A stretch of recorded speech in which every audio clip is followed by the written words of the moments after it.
Hello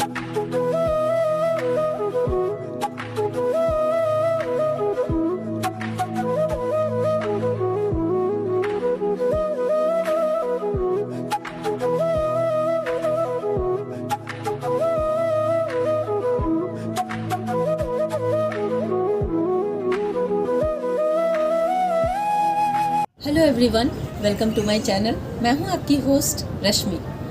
मैंने कुछ दिनों पहले टमाटर के प्लांट लगाए थे आप लोगों के साथ ही, और आज मैं आप लोगों को दिखाऊंगी कि जैसे जैसे ठंड बढ़ती जा रही है हमें किस तरह उनका केयर करना है ताकि हम ज़्यादा से ज़्यादा फ्रूट ले सकें और हमारा प्लांट थ्रू आउट विंटर में अच्छे से अपना ग्रोथ कर पाए।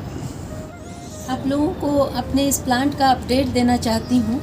ये देखें, ये मैं आप लोगों के साथ इसे जब ये छोटा था तब मैंने दिखाया था और इसमें लीफ कर्ल की बीमारी लग गई थी। उसके बाद मैंने इसमें ट्रीटमेंट भी किया था, बटर मिल्क का स्प्रे किया था, उससे ये इसकी हालत बहुत हद तक सुधर गई। और आप देख सकते हैं कि इसमें किस कदर ये फ्रूट लगे हुए हैं। बहुत बढ़िया ग्रोथ चल रही है। अगर हम ट्रीटमेंट सही टाइम पर नहीं करें तो फ्लावर नहीं बनते टमाटर में, फ्रूट नहीं बनते। और लीफ कर्ल एक बेसिक डिजीज़ है जो आपके प्लांट को पूरी तरह ख़राब कर देता है। तो इससे बचने के लिए अगर शुरुआती टाइम में आप पत्तों को प्रून कर दें या ऊपरी सिरे को प्रून कर दें तो उससे भी बचाव हो जाता है। लेकिन जब ये बहुत ज़्यादा हो जाते हैं फिर बहुत परेशानी आती है। इसलिए जैसे ही आप थोड़ा सा सिम्टम्स देखें, बटर मिल्क का स्प्रे करना शुरू कर दें और जो ख़राब हुई पत्तियां रहती हैं उनको भी निकाल दें। तो मुझे तो लगा था कि पता नहीं मैं इस प्लांट को बचा पाऊंगी या नहीं, लेकिन आप देख सकते हैं कितना हैवी हो गया है कि इसे सहारा देने के बावजूद भी, यहाँ देखें आप लोग ये देखें, लकड़ी का मैंने सहारा दिया हुआ है फिर भी ये झुकता जा रहा है। मुझे इसके लिए कुछ ना कुछ करना पड़ेगा क्योंकि इसमें बहुत बढ़िया फ्रूट लगे हुए हैं। और एक और चीज़ करना है कि जैसे आपका प्लांट देखें इस कदर हैवी हो जाए और नीचे देखें, जब भी टमाटर का प्लांट ऊपर की तरफ बड़ा होता है नीचे में कुछ पत्तियां इस तरह से हो जाती हैं, तो हमें टाइम टू टाइम इसे हटाना होता है। अगर हम इसे नहीं हटाएंगे तो इसमें और भी फंगल डिजीज़ होने के चांसेस रहेंगे। तो इस तरह से हमें नीचे से जितना हम क्लियर रखेंगे उतना ही इसमें हवा का सर्कुलेशन बहुत अच्छा होगा और प्लांट में बीमारी होने के चांसेस भी बहुत कम हो जाएंगे। तो इन सब को टाइम टू टाइम आपको, और इससे कोई ख़ास असर भी नहीं पड़ता क्योंकि जो ओल्ड पत्तियां जो पुरानी हो जाती हैं वो नेचुरली ही पीली होकर के इस तरह की हो जाती हैं। तो ये कोई ऐसा नहीं है कि प्लांट में कोई खराबी हो रही है, ये होगा आपके प्लांट के साथ। तो इसको टाइम टू टाइम आपको क्लीन करते रहना है। और देखिए इस तरह से जब बहुत ज़्यादा पत्तियां हो जाती हैं तो इन पत्तियों को भी निकालना बहुत ज़रूरी है। तो कहीं कहीं से जहाँ पे आपको लगे कि ये बहुत घना हो रहा है तो वहाँ से भी सारे लीव्स को आप ट्रिम कर सकते हैं। इस तरह से हाथों से ही कर दें, बड़ा सॉफ्ट होता है ये। कोशिश करें कि नीचे बिल्कुल मिट्टी से जो लगा हुआ है इसको बिल्कुल क्लीन रखें।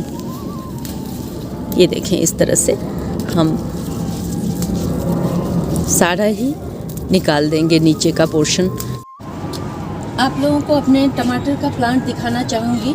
मेरे कुछ व्यूअर हैं जिन्होंने बोला था कि मैंने ब्लैक टमाटो के सीड लगाए थे और वो भी अभी बहुत अच्छे से चल रहे हैं, वो मैं आप लोगों को दिखाऊंगी। पहले आप ये देख लें, ये नॉर्मल टमाटर जो रेड वाले होते हैं उसका सीड डाला था मैंने। और अब अभी आप इसमें फ्रूटिंग देख रहे होंगे कि कितना बढ़िया ये फ्रूटिंग हो रही है इसमें। और आप देखेंगे कि जैसे जैसे विंटर आएगा टेम्परेचर कम होगा। 10 डिग्री से जब कम टेम्परेचर हो जाता है तो इनमें प्रॉब्लम आनी शुरू हो जाती है।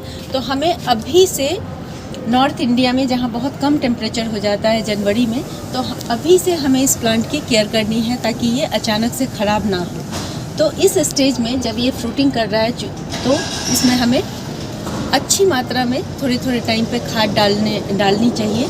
तो मैं इसमें अभी क्या खाद डालूँगी आप लोगों को दिखा दूँ। और एक और इम्पॉर्टेंट बात कि इसमें कैल्शियम की कमी से बहुत सारे रोग हो जाते हैं। जैसे कि एक बहुत ही कॉमन इसमें डिजीज़ आता है वो है ब्लॉसम एंड रॉट। इसमें क्या होता है कि आप देखें जैसे कि ये फ्रूट बन रहा है, इसमें लास्ट में कैल्शियम की कमी से यहाँ ये पूरा काला धब्बा बन जाता है। मैं आपको दिखाने की कोशिश करूँगी कि वो किस तरह का रहता है। और अगर आप कैल्शियम डालेंगे तो आपका ये फ्रूट सही सलामत बढ़ता रहेगा, अदरवाइज़ पूरा फ्रूट ख़राब हो जाता है। तो हम इसमें क्या 15-15 दिन पे हमें क्या डालना है जब इस तरह से ये फ्रूटिंग पे आ जाए, तो आपको दिखाती हूँ। यहाँ आप लोग देख रहे हैं कि मेरी खुद की किचन कंपोस्ट बनी हुई है। किचन से जो भी छिलके वलके होते हैं, जो भी वेस्ट मटेरियल होता है, उससे बनी हुई बहुत पुरानी खाद है जो मैं ये टाइम पे बनाती रहती हूँ। तो ये सबसे बेस्ट होता है। अगर आपके पास ये नहीं अवेलेबल है तो आप वर्मी कंपोस्ट ले सकते हैं, या फिर आप काउडंग भी अगर मिल जाए इजीली तो वो ले सकते हैं। इन तीनों में से आप कोई भी डाल सकते हैं। और अगर आप 15 दिनों के इंटरवल पे डाल रहे हैं तो हम बस एक प्लांट में 1 मुट्ठी डालेंगे, ये सफिशिएंट है। और मैंने आपको जो डिज़ीज़ का नाम बताया, ब्लॉसम एंड रॉट, इसके लिए हम अगर इस घर में, ये आप लोगों के घर में अगर छोटे बच्चे हैं तो ये चॉक, ये नॉर्मल चॉक है, मेरा थोड़ा कलरफुल है लेकिन आप सफ़ेद वाला भी ले सकते हैं। तो इसमें कैल्शियम भरपूर मात्रा में होता है। जिस भी प्लांट में कैल्शियम की कमी हो तो आप इसका चूरा बना करके 1 चम्मच पाउडर डाल सकते हैं। इससे आप देखेंगे कि बहुत जल्दी इस पर असर पड़ना शुरू हो जाता है और आपका प्लांट सही कंडीशन में आ जाएगा, उसमें बीमारियां नहीं लगेंगी। मैक्सिमम टमाटर और मिर्ची में जो बीमारियां होती हैं वो कैल्शियम की कमी से होती हैं, तो इसका हमें ध्यान रखना है। और 1 चम्मच आप डालेंगे, उसके बाद आपको 2-3 महीने तक ये कैल्शियम डालने की ज़रूरत नहीं है ऊपर से। तो अभी आप यहाँ पे देख रहे होंगे कि ये देखें, मैं पहले आपको मिट्टी दिखा दूँ। हमेशा आपकी मिट्टी को मॉइस्ट रहना चाहिए, बहुत सॉगी भी ना हो। चूँकि मैं अभी आज सुबह ही डाली हूँ पानी, इसलिए इतना गीला लग रहा है। लेकिन अभी 4-5 दिनों तक हम इसमें पानी नहीं डालेंगे जब तक कि ऊपर की परत सूख ना जाए, क्योंकि बहुत ज़्यादा मॉइस्चर के टुवार्ड्स ये प्रोन होते हैं। और थोड़ा भी इसमें अंडर वाटरिंग या ओवर वाटरिंग हो गई तो आपका टमाटर का प्लांट ख़राब होने लगता है। ये देखें, मैं 1 मुट्ठी इसमें डाल दूँगी, फिर 15 से 20 दिन के अंतराल पे इसमें फिर से खाद डालेंगे। जब ये फ्रूटिंग पे होता है तो ये हैवी फीडर होता है, इसलिए ध्यान रखें, तभी फ्रूट बड़े होंगे। इस तरह से हमने मिट्टी में मिला दिया। बस मैंने आप लोगों को ब्लैक टोमेटो दिखाया था कि किस तरह हम सीड से ग्रो करेंगे। और आप यहाँ पे पहले तो ये प्लांट बहुत छोटे छोटे थे, लेकिन आप लोगों के कमेंट पढ़ के मैंने सोचा कि मैं आपको इसका अपडेट दिखा देती हूँ। ये देखें, ये कितना हेल्दी प्लांट, ये मुझे थोड़ा अलग लग रहा है और टमाटर प्लांट से जो अभी मैंने आपको दिखाया था उससे थोड़ा सा डिफरेंट लग रहा है। काफ़ी हेल्दी प्लांट है। एक ही कंटेनर में मैंने 2 लगाए हुए हैं। और आप यहाँ देखें, अब ये देखें फ्लावरिंग पे है। आप जब इसकी स्टेम देखेंगे, ये देखें कितनी मोटी मोटी स्टेम है इसकी, कितनी बढ़िया ग्रोथ हो रही है। तो मुझे लगता है कि इसमें बहुत अच्छे टमाटर आने वाले हैं। और ब्लैक टमाटर शुरू से ही ब्लैक नहीं होते हैं, शुरू में वो ग्रीन होते हैं, लेकिन लास्ट में जैसे हमारा नॉर्मल जो टमाटर होता है वो रेड होने लगता है धीरे धीरे, वैसे ये थोड़े डार्क कलर पे चले जाते हैं, मैरून, ब्लैकिश मैरून हो जाते हैं। और इस तरह से मुझे भी, मेरा फर्स्ट टाइम एक्सपीरियंस है, इसलिए मैं आप लोगों को टाइम टू टाइम इसके अपडेट दिखाती रहूँगी। बहुत अच्छे कंडीशन में है। तो अभी जैसे आपने देखा कि मैंने उसमें खाद दिया है नॉर्मल टमाटर में, वैसे ही मैं इन सब टमाटर को फीड करूँगी। अभी सब में कैल्शियम के सेम डोजेस देने हैं। 1-1 चम्मच चॉक पाउडर हमें दे देना है।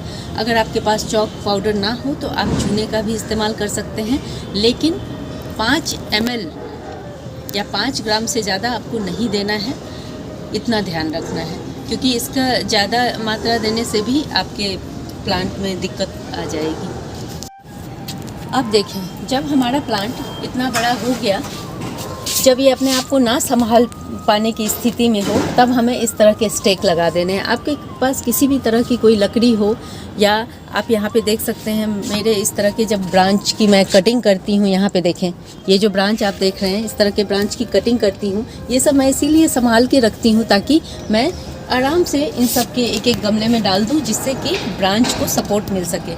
छोटे छोटे धागों से, देखिए यहाँ पे ये एक पाइप पड़ा हुआ था मेरे पास, इन्हीं वेस्ट मटेरियल का मैं यूज़ कर लेती हूँ। यहाँ देखें, इसको मैंने बांध रखा है। जैसे जैसे ये बड़ा होगा मैं इसे बांधती जाऊँगी, क्योंकि टमाटर का प्लांट बहुत हैवी हो जाता है और अगर आपने उसे नहीं संभाला तो वो इधर उधर गिरते हैं, फिर जो उसके फ्रूट होते हैं मिट्टी के कांटेक्ट में आते हैं तो ख़राब होने लगते हैं। और एक और तरीका है, जैसे आप ऊपर देख सकते हैं, ये मेरे हट का एक पोर्शन है, तो यहाँ से रस्सी बांध के भी मैं इसको सपोर्ट दे सकती हूँ। तो आप लोगों को जो भी कन्वीनियंट लगे उस अकॉर्डिंग करें, सरल चीज़ों का प्रयोग करें, जिससे कि ये चीज़ें बहुत मुश्किल ना लगें। पूरे नॉर्थ इंडिया में दिसंबर और जनवरी के टाइम में बहुत ज़्यादा सर्दी पड़नी शुरू होती है। अगर आप लोगों के इलाके में मॉडरेट टेम्परेचर हो तो कोई दिक्कत नहीं है, आप आराम से इनको टमाटर को उगा सकते हैं बिना किसी ज़्यादा देखभाल के भी। लेकिन जैसे नॉर्थ इंडिया में अब टेम्परेचर घटना